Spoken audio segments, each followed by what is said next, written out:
আরে মামা, তুমি এখানে কি করছো? মামা আমি এখানে করতেছি লাউ গাছের বান ছিল, এখানে বান ভাঙতেছি। বান ভেঙে দেখা যাক কি করা যায়। পাট বোনার সিদ্ধান্ত আছে আজকালের ও, ভিতরে। তোমাদের বান জমিটা ভাঙবো কতটুক মামা? এখানে, খুব বেশি না মামা, আমাদের তো কত হবে, 8-10 হবে। 10 কাঠা জমি তো লাউ লাগাইছিলে, এরপরে এখন তুমি কি লাগাতে চাচ্ছ এখানে? এখন পাট বোনার সিদ্ধান্ত আছে। পাট বোনার সিদ্ধান্ত আছে না? হ্যাঁ, তাও কতটুক পাট হয় এখানে?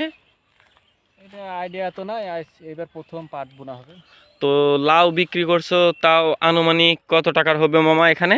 এখানে 2 বার লাউ লাগাইছিলাম, লাউ বানিয়েছিল 2 বার, অনেক টাকারই বিক্রি হয়েছে, কমপক্ষে 50,000 টাকার লাউ বিক্রি হয়েছে। ও, হ্যাঁ হ্যাঁ হ্যাঁ হ্যাঁ, অনেক ভালো অনেক ভালো, এত সুন্দর একটা মনোরম পরিবেশ।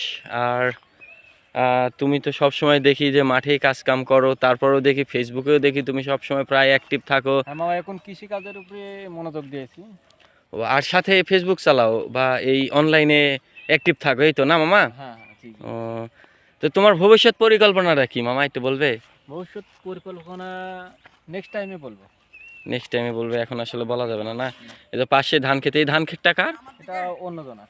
ও, আচ্ছা ঠিক আছে মামা, ধন্যবাদ, অনেক ধন্যবাদ। তাহলে কাজ করো, হ্যাঁ মামা, আসি, হ্যাঁ। ওকে। আসসালামু আলাইকুম।